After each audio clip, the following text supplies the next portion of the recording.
Bonjour à tous, ravi d'être avec vous ce matin. Du coup, c'est un autre sujet qu'on va aborder avec Georges, mais qui est en lien en fait, avec la discussion que vous avez pu avoir sur la RSE et l'affiliation. Oui, mais comment? Donc, en bon consultant, quelle démarche? Quelle méthodologie? Non, on ne va pas rester là-dessus. On voulait faire un petit focus déjà en fait, sur l'impact. Qu'est-ce qu'on veut dire quand on parle d'impact? Et surtout, quand on va dans le bain de l'impact, y aller sereinement. Et y aller sereinement, ça veut tout simplement dire de bien comprendre quels sont les grands enjeux de mon entreprise sur le sujet de l'impact. Si je ne fais pas en fait, ce travail-là, risque de faire des actions qui vont potentiellement tomber dans le greenwashing. Donc bien prioriser les enjeux, ça nous paraît un prérequis pour ensuite, après, derrière, se développer dans des actions marketing. Donc ça, c'est un peu le préalable en fait, aussi de cette approche. Sur la partie fidélité, on sait qu'aujourd'hui, les grands programmes de fidélité, ça cartonne, ça fonctionne. On a des additionnels de développement de la valeur, des comportements en fait, qui vont bien sur ces sujets-là. C'est plutôt des programmes qui développent 90% du chiffre d'affaires encarté parfois. Donc on a en fait aussi une masse de clients énorme. On peut avoir 5, 10, 15, 30 millions de clients dans les bases des grandes entreprises. Donc, comme on disait Frédéric tout à l'heure, on a un vrai sujet de responsabilité vis-à-vis de l'ensemble en fait, aussi de ses clients. Et aujourd'hui, nos clients, ils n'attendent plus dans les programmes de fidélité que des sujets de transactions, de récompense de l'avantage, de la fidélité classique, standard, qu'on peut retrouver. Et on le voit notamment dans les études, ça a été dit en fait aussi ce matin, qu'il y a une vraie attente autour en fait aussi d'une responsabilité de l'entreprise dans la transition. On le retrouve par exemple dans l'Obsoco, qui nous dit en fait, finalement que 51% des Français se projettent dans une utopie de consommation autour de la déconsommation. Et qu'est-ce que ça veut dire concrètement après derrière dans les programmes? Déconsommation, programme de fidélité, ça peut-être fait pas forcément bonne figure. Et en fait, si, c'est là en fait du coup ça devient intéressant. C'est-à-dire que ce green gap dans les déclaratifs entre je souhaite changer mes comportements et dans la réalité je consomme sur Chine, c'est vrai. Et il y a des irritants sur cette dimension-là qu'il faut réussir à gommer. Et le programme de fidélité, ou la fidélité, peut être un vrai vecteur pour gommer ces irritants. Le premier irritant, on en a parlé, c'est le prix, c'est le pouvoir d'achat, qui fait que j'ai bien envie de le faire, mais je ne peux pas. Le deuxième, c'est la routine, c'est l'habitude, c'est le connu. C'est le fait de dire je consomme mes produits et qu'ils soient mauvais ou pas, c'est pas mon sujet puisque c'est des produits que je continue de produits et des services que je continue en fait de consommer. Et puis le troisième, c'est cette notion de potentiellement méconnaissance, sans avoir en fait de position haute ou basse sur ce sujet-là. On est tous en train d'apprendre que nos produits ne sont pas tous responsables, ne sont pas tous à impact, et qu'il faut une vraie pédagogie, une vraie sensibilisation autour en fait, de ce sujet. Et le programme de fidélité, c'est un vrai vecteur qui nous permettrait de réconcilier l'ensemble de ces irritants, potentiellement. En tout cas, ce n'est pas l'unique solution, on en a plein d'autres, mais elle peut être considérée comme une solution qui est une solution du « et » pas du « ou ».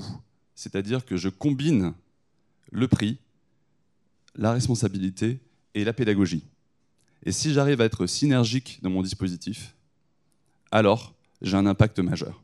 Typiquement, le programme pour agir d'Engie est vraiment en fait, dans cette situation-là.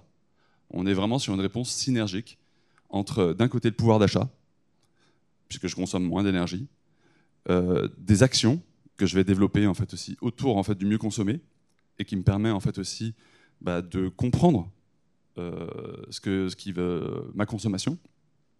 Et donc, on arrive en fait, à cette dimension où on doit voir le client non plus comme un client consommateur, ce qu'on va appeler le client roi, qui est sur le pouvoir d'achat, sur le prix, sur la promotion.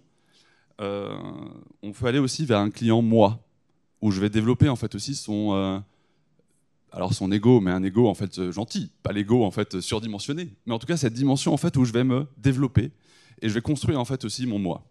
Et sur mon moi, typiquement, ça peut être par exemple chez Decathlon, le fait d'être sportif et de gagner des points en fonction en fait aussi des pas que je réalise. Je suis athlète, je suis plus en fait uniquement un consommateur. Et puis il y a la dernière approche qui est aussi le client soi, qui est là en fait où je vais te proposer en fait de créer du lien avec les autres, avec le vivant. On parlait du rhinocéros tout à l'heure, et donc du coup je crée en fait du client une approche en disant je sauve quelque chose, j'ai un rôle dans la société. Et si on arrive à combiner ces trois dimensions, le roi, moi, soi, et non pas forcément utiliser en fait soit le roi, soit le moi, soit le soi, potentiellement on peut avoir un vrai vecteur de synergie sur les problèmes de fidélité. Et donc le programme Decathlon est une bonne approche autour de cette partie-là.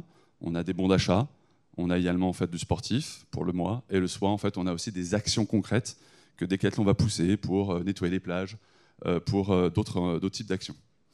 Cultura vient de lancer son dispositif de fidélité autour de ces dimensions-là également, avec un bon d'achat d'un côté, de l'autre une capacité à avoir des points en fonction de la seconde main, et le troisième point, d'avoir la possibilité de faire des ateliers créatifs, puisque Cultura en fait a cette approche très liée au moi, du coup, de développement en fait aussi de ma culture et de mon approche.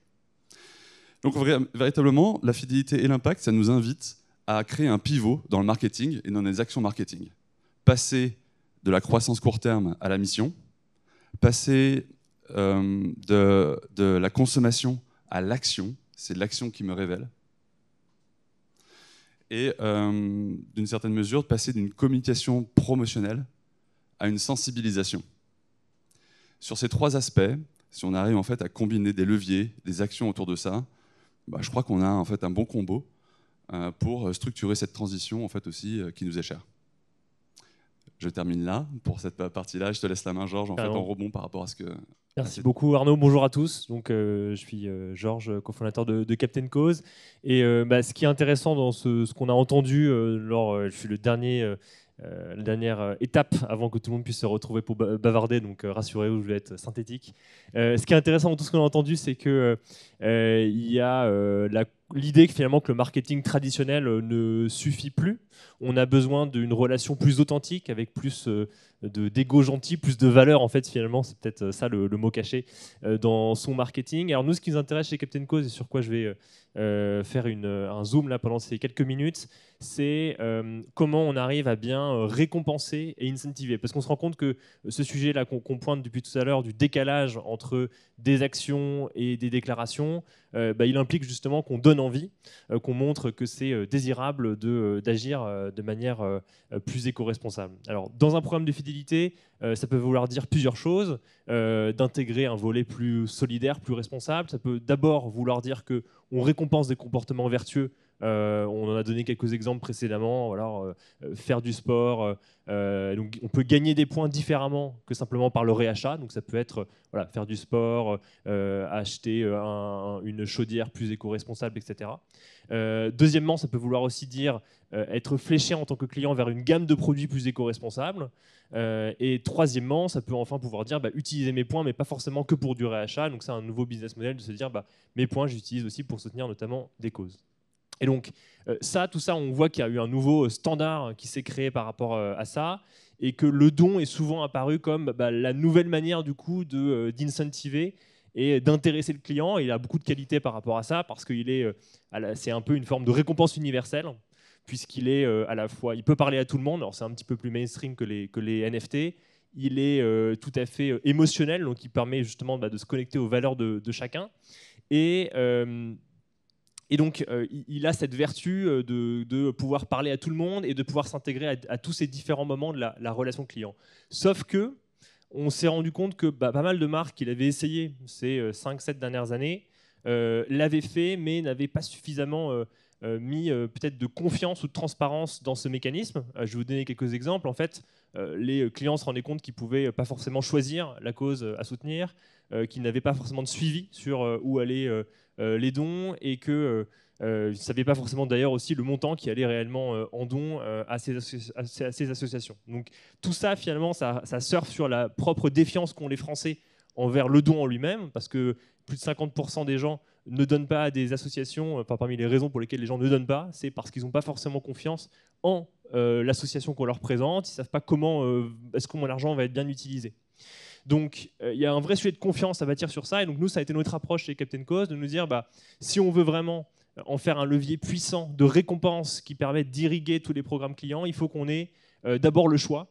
un choix qui me permette de trouver des associations qui correspondent à mes valeurs.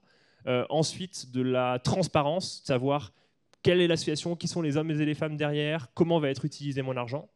Et donc une forme de confiance dans le long terme, à travers le fait que je vais probablement recevoir des nouvelles du projet financé. Ce n'est pas un one-shot, à l'image de ma relation avec la marque qui est dans la durée, puisqu'on parle de fidélité, et la fidélité c'est comme une notion de temps à la base. Et du coup, il y a cette idée de se dire, bon, voilà, on remet transparence, confiance, choix, on met avec le DIFT de Captain Cause un levier qui redonne, retisse un lien fort et qui permet du coup à ce moment-là d'être intéressant et compétitif également, parce que c'est pas toujours même la valeur du don qui va être l'élément décisif pour intéresser les gens à cette modalité. C'est avant tout le fait d'être altruiste et de s'engager dans une action, de savoir qu'elle est digne de confiance. Et donc, alors je ne vais pas revenir sur les raisons pour lesquelles on pense que derrière tout ça suscite beaucoup d'engagement, mais effectivement, nous, parmi les quelques chiffres qu'on avait pu rassembler ces derniers mois, on sait que chaque personne en parle une fois qu'elle a distribué un DIFT à 2,6 personnes autour d'elle. Et donc, on se rend compte, alors une pensée pour la 0,6 personnes qui voilà, parfois 2, parfois 3. Donc voilà, il y a cette idée de bouche à oreille finalement à travers le DIFT qui fait que comme on offre le choix, et bien derrière les gens parlent de leur expérience de marque. Ah tenez, j'ai acheté tel produit et on m'a offert un DIFT, etc. Et donc tout ça inaugure finalement une nouvelle ère du marketing à la fois plus émotionnelle et plus responsable et solidaire.